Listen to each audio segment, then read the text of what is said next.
जय गोगा जी की दोस्तों, आज की हमारी कहानी का नाम है गंगा जन्म की कथा। एक बार ऋषि विश्वामित्र ने इस प्रकार कथा सुनाना आरंभ किया। पर्वतराज हिमालय की अत्यंत रूपवती, लावण्यमय एवं सर्वगुण संपन्न दो कन्याएं थीं। सुमेरु पर्वत की पुत्री मैना इन कन्याओं की माता थी। हिमालय की बड़ी पुत्री का नाम गंगा था व छोटी पुत्री का नाम उमा था। गंगा अत्यंत प्रभावशाली और असाधारण दैवी गुणों से संपन्न थी। वह किसी बंधन को स्वीकार न कर मनमाने मार्गों का अनुसरण करती थी। उसकी इस असाधारण प्रतिभा से प्रभावित होकर देवता लोग विश्व के ज्ञान की दृष्टि से उसे हिमालय से मान कर ले गए। पर्वतराज की दूसरी कन्या उमा बड़ी तपस्विनी थी। उसने कठोर एवं असाधारण तपस्या करके महादेव जी को वर के रूप में प्राप्त किया। ऋषि विश्वामित्र के इतना कहने पर राम ने कहा, भगवान, जब गंगा को देवता लोग सुरलोक ले गए तो वह पृथ्वी पर कैसे अवतरित हुई और गंगा को त्रिपद क्यों कहते हैं? इस पर ऋषि विश्वामित्र ने बताया, महादेव जी का विवाह तो उमा के साथ हो गया था, किंतु 100 वर्ष तक भी उनके किसी संतान की उत्पत्ति नहीं हुई। एक बार महादेव जी के मन में संतान उत्पन्न करने का विचार आया। जब उनके इस विचार की सूचना ब्रह्मा जी सहित देवताओं को मिली तो वे विचार करने लगे कि शिव जी के संतान के तेज को कौन संभाल सकेगा। उन्होंने अपनी इस शंका को शिव जी के सम्मुख प्रस्तुत किया। उनके कहने पर अग्नि ने ये भार ग्रहण किया और परिणाम स्वरूप अग्नि के समान महान तेजस्वी स्वामी कार्तिकेय का जन्म हुआ। देवताओं के इस षड्यंत्र से उमा के संतान होने में बाधा पड़ी तो उन्होंने क्रोध होकर देवताओं को शाप दे दिया कि भविष्य में वे कभी पिता नहीं बन सकेंगे। इस बीच सुरलोक में विचरण करती हुई गंगा से उमा की भेंट हुई। गंगा ने उमा से कहा कि मुझे सुरलोक में विचरण करत हुए बहुत दिन हो गए हैं। मेरी इच्छा है कि मैं अपनी मातृभूमि पृथ्वी पर विचरण करूं। उमा ने गंगा को आश्वासन दिया कि वे इसके लिए कोई प्रबंध करने का प्रयत्न करेगी। वत्स में राम, तुम्हारी ही अयोध्या नगरी में सगर नाम के एक राजा थे। उनके कोई पुत्र नहीं था। सगर की पटरानी केशिनी विदर्भ प्रांत के राजा की पुत्री थी। केशिनी सुंदर, धर्मात्मा और सत्यप्रायण थी। सगर की दूसरी रानी का नाम सुमति था, जो राजा अरिष्टनेमि की कन्या थी। दोनों रानियों को लेकर महाराज सगर हिमालय के भृगु प्रस्रवण नामक प्रांत में जाकर पुत्र प्राप्ति के लिए तपस्या करने लगे। उनकी तपस्या से प्रसन्न होकर महर्षि भृगु ने उन्हें वर दिया कि तुम्हें बहुत से पुत्रों की प्राप्ति होगी। दोनों रानियों में से एक का केवल एक ही पुत्र होगा जो कि वंश को बढ़ाएगा और दूसरी के 60,000 पुत्र होंगे। कौन सी रानी कितने पुत्र चाहती है, इसका निर्णय वे स्वयं आपस में मिलकर कर लें। केशिनी ने वंश को बढ़ाने वाले एक पुत्र की कामना की और गरुड़ की बहन सुमति ने 60,000 बलवान पुत्रों की। उचित समय पर रानी केशिनी ने असमंजस नामक पुत्र को जन्म दिया था और रानी सुमति के गर्भ से एक तूंबा निकली, जिसे फोड़ने पर छोटे छोटे 60,000 पुत्र निकले। उन सब का पालन पोषण घी के घड़ों में रखकर किया गया। कालचक्र बीतता चला गया और सभी राजकुमार युवा हो गए। सगर का ज्येष्ठ पुत्र असमंजस बड़ा दुराचारी था और उसे नगर के बालकों को सरयू नदी में फेंककर उन्हें डूबते हुए देखने में बड़ा आनंद आता था। इस दुराचारी पुत्र से दुखी होकर सगर ने उसे अपने राज्य से निर्वासित कर दिया। असमंजस के अंशुमान नाम का एक पुत्र था। अंशुमान अत्यंत सदाचारी और पराक्रमी था।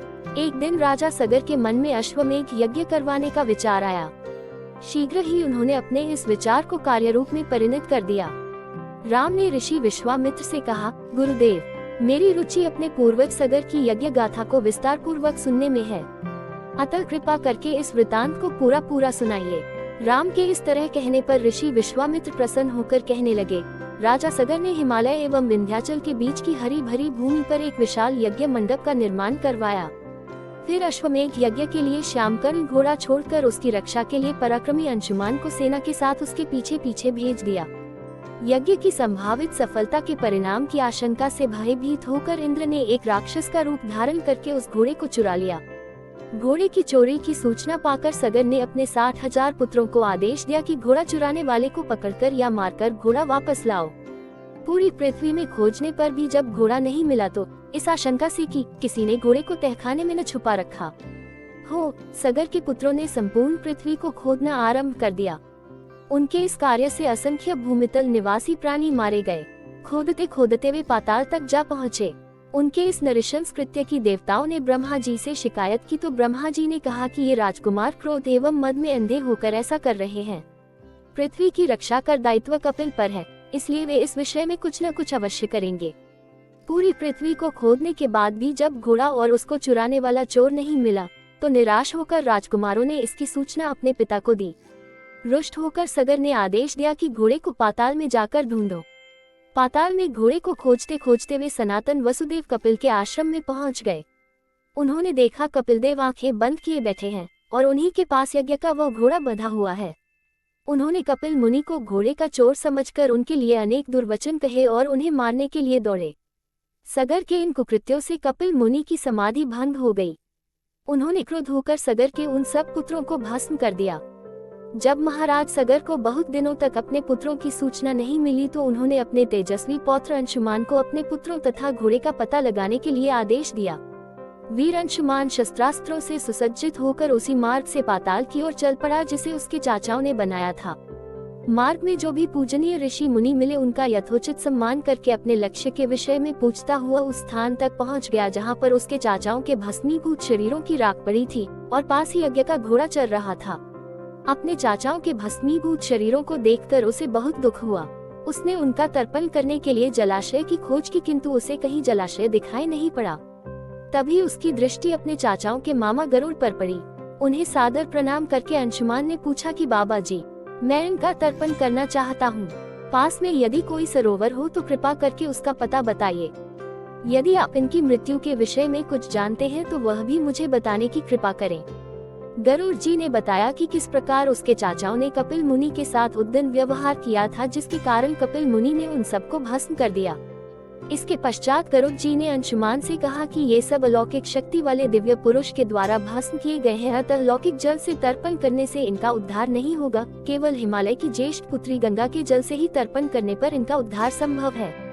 अब तुम घोड़े को लेकर वापस चले जाओ जिससे कि तुम्हारे पितामह का यज्ञ पूर्ण हो सके। गरुड़ जी की आज्ञानुसार अंशुमान वापस अयोध्या पहुँचे और अपने पितामह को सारा वृतांत सुनाया। महाराज सगर ने दुखी मन से यज्ञ पूरा किया। वे अपने पुत्रों के उद्धार करने के लिए गंगा को पृथ्वी पर लाना चाहते थे, पर ऐसा करने के लिए उन्हें कोई भी युक्ति न सूझी। थोड़ा रुककर ऋषि विश्वामित्र कहा, महाराज सगर के देहांत के पश्चात अंशुमान बड़ी न्यायप्रियता के साथ शासन करने लगे। अंशुमान के परम प्रतापी पुत्र दिलीप हुए। दिलीप के वयस्क हो जाने पर अंशुमान दिलीप को राज्य का भार सौंपकर हिमालय की कंदराओं में जाकर गंगा को प्रसन्न करने के लिए तपस्या करने लगे, किंतु उन्हें सफलता नहीं प्राप्त हो पाए और उनका स्वर्गवास हो गया। इधर जब राजा दिलीप का धर्मनिष्ठ पुत्र भागीरथ बड़ा हुआ तो उसे राज्य का भार सौंपकर दिलीप ही गंगा को पृथ्वी पर लाने के लिए तपस्या करने चले गए, पर उन्हें भी मनवांछित फल नहीं मिला। भागीरथ बड़े प्रजावत्सल नरेश थे, किंतु उनकी कोई संतान नहीं हुई। इस पर वे अपने राज्य का भार मंत्रियों को सौंपकर स्वयं गंगावतरण के लिए गोकर्ण नामक तीर्थ पर जाकर कठोर तपस्या करने लगे। उनकी अभूतपूर्व तपस्या से प्रसन्न होकर ब्रह्मा जी ने उन्हें वर मांगने के लिए कहा। भागीरथ ने ब्रह्मा जी से कहा कि हे प्रभु, यदि आप मुझ पर प्रसन्न हैं तो मुझे यह वर दीजिए कि सगर के पुत्रों को मेरे प्रयत्नों से गंगा का जल प्राप्त हो, जिससे कि उनका उद्धार हो सके। इसके अतिरिक्त मुझे संतान प्राप्ति का भी वर दीजिए ताकि इक्ष्वाकु वंश नष्ट न हो। ब्रह्मा जी ने कहा कि संतान का तेरा मनोरथ शीघ्र ही पूर्ण होगा, किंतु तुम्हारे मांगे गए प्रथम वरदान को देने में कठिनाई यह है कि जब गंगा जी वेग के साथ पृथ्वी पर अवतरित होंगी तो उनके वेग को पृथ्वी संभाल नहीं सकेगी। गंगा जी के वेग को संभालने की क्षमता महादेव जी के अतिरिक्त किसी में भी नहीं है। इसके लिए तुम्हें महादेव जी को प्रसन्न करना होगा। इतना कहकर ब्रह्मा जी अपने लोक को चले गए। भागीरथ ने साहस नहीं छोड़ा। वे 1 वर्ष तक पैर के अंगूठे के सहारे खड़े होकर महादेव जी की तपस्या करते रहे। केवल वायु के अतिरिक्त उन्होंने किसी अन्य वस्तु का भक्षण नहीं किया। अंत में इस महान भक्ति से प्रसन्न होकर महादेव जी ने भागीरथ को दर्शन देकर कहा कि हे भक्त श्रेष्ठ, हम तेरी मनोकामना पूरी करने के लिए गंगा जी को अपने मस्तक पर धारण करेंगे। इसकी सूचना पाकर विवश होकर गंगा जी को सुरलोक का परित्याग करना पड़ा। उस समय वे सुरलोक से कहीं जाना नहीं चाहती थी, इसलिए वे यह विचार करके कि मैं अपने प्रचंड वेग से शिव जी को बहाकर पाताल लोक ले जाऊंगी, वे भयानक वेग से शिव जी के सिर पर अवतरित हुई। गंगा के इस वेगपूर्ण अवतरण से उनका अहंकार शिव जी से छुपा न रहा। महादेव जी ने गंगा की वेगवती धाराओं को अपने जटाजूट में उलझा लिया। गंगा जी अपने समस्त प्रयत्नों के बाद भी महादेव जी की जटाओं से बाहर न निकल सकी। गंगा जी को इस प्रकार शिव जी की जटाओं में विलीन होते देख भागीरथ ने फिर शंकर जी की तपस्या की। भागीरथ के इस तपस्या से प्रसन्न होकर भगवान शंकर ने गंगा जी को हिमालय पर्वत पर स्थित बिंदुसर में छोड़ा। छूटते ही गंगा जी 7 धाराओं में बढ़ गईं। गंगा जी की 3 धाराएं हलादिनी, पावनी और नलिनी पूर्व की ओर प्रवाहित हुईं। सुचिक्षु, सीता और सिंधु नाम की 3 धाराएं पश्चिम की ओर बहीं और 7वीं धारा महाराज भागीरथ के पीछे पीछे चली।